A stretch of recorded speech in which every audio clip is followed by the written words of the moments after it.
আজকাল সম্পর্কগুলোতে বিশ্বাসটা যেন আর আগের মতো নেই। সব কিছুতেই সন্দেহ। এই সন্দেহ থেকে অনেক সম্পর্কই জটিল হয়ে ওঠে, দেখা দেয় ভাঙন।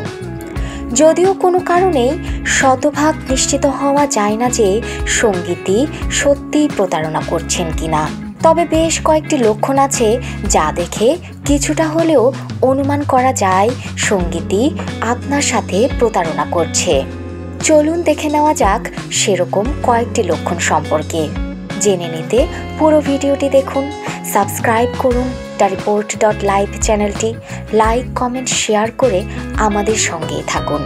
প্রথম লক্ষণটি হলো আপনার সঙ্গী উল্টো আপনাকেই সন্দেহ করা শুরু করবে। জি, শুনেছেন তো, যারা নিজেরাই প্রতারণা করছে বা গোপনে আরেকটি সম্পর্ক চালিয়ে যাচ্ছে তারা হুট করে আপনার পেছনে লাগিয়ে দেয় সন্দেহের চোখ। জানেন কি গ্যাস লাইটিং বলে একটা জিনিস আছে? হ্যাঁ, একজন বিশেষজ্ঞ নাদিন ম্যাকালুসো বলেন এটা এক ধরনের সাইকোলজিক্যাল ম্যানিপুলেশন। তারা আপনাকে এত সন্দেহে ফেলে দেবে যে আপনি নিজেই নিজেকে নিয়ে দ্বিধায় ভুগবেন, মনে হবে আপনিই বোধহয় কোনো একটা ভুল করে ফেলেছেন।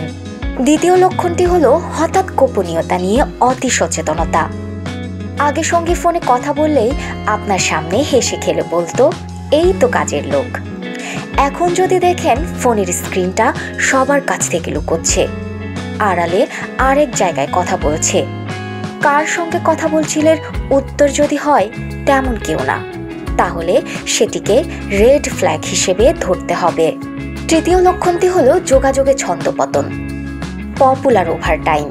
হ্যাঁ, হঠাৎ করে দেখবেন সঙ্গী প্রায় ব্যবসায়িক ভ্রমণে যাচ্ছে বা অফিসে অতিরিক্ত সময় দিচ্ছে। ওভারটাইমের প্রতি হঠাৎ আগ্রহ বেড়ে যাচ্ছে, অর্থাৎ নানা ব্যস্ততা আর অজুহাতে যোগাযোগ কমিয়ে দেওয়ার আরেক মানে হতে পারে সঙ্গী ভেতরে ভেতরে অন্য কারো প্রতি আগ্রহী। চতুর্থ লক্ষণটি হলো প্রশ্নের উত্তর ঘুরিয়ে পেঁচিয়ে দেওয়া, যেমন কোথায় ছিলে কিংবা কার সঙ্গে কথা বলছিলে। এর উত্তর যদি সঙ্গী আমি কিছুই করছিলাম না বলে কিছু সোজাসাপটা না বলে কিংবা রেগে গিয়ে আপনাকে দোষারোপ করতে শুরু করে, তবে তো সন্দেহের অবকাশ থেকেই যায়, তাই না? পঞ্চম লক্ষণটি হলো সাজগোজ নিয়ে অদ্ভুত পরিবর্তন। হুট করে সঙ্গী যদি নিজের চেহারা নিয়ে অতিরিক্ত সচেতন হয়ে ওঠে, আয়নায় নিজেকে দেখেই দিন কাটায়, নতুন নতুন পোশাক কিনতে শুরু করে এবং পারফিউমের ব্যবসা শুরু করে, তখন তো মনে হয় সঙ্গী কি বিশেষ কাউকে ইমপ্রেস করতে চাচ্ছে। ষষ্ঠ লক্ষণটি হলো আপনার প্রতি সঙ্গীর অনীহা। একসময় সঙ্গী আপনার দিকে মনোযোগী ছিল, কিন্তু হঠাৎ করে খেয়াল করলেন আপনার পরিবর্তনগুলো সে আর খেয়ালই করছে না। আপনার চুল কাটার পরও তার কিছু যায় আসে না, বুঝতেই পারছেন কিছু একটা তো ঘটছে। সপ্তম লক্ষণটি হলো অতিরিক্ত ব্যয়। আচ্ছা, সঙ্গী যে কোথায় কত টাকা খরচ করছে তাও তো জানা উচিত, কিন্তু যখন সঙ্গী সবকিছু ব্যাখ্যা করতে হবে বলে ঝগড়া শুরু করে, তখন হয়তো বুঝবেন সে আপনার কাছে কিছু লুকাচ্ছে। শেষ কিন্তু সবচেয়ে গুরুত্বপূর্ণ হলো আপনার ষষ্ঠ ইন্দ্রিয়।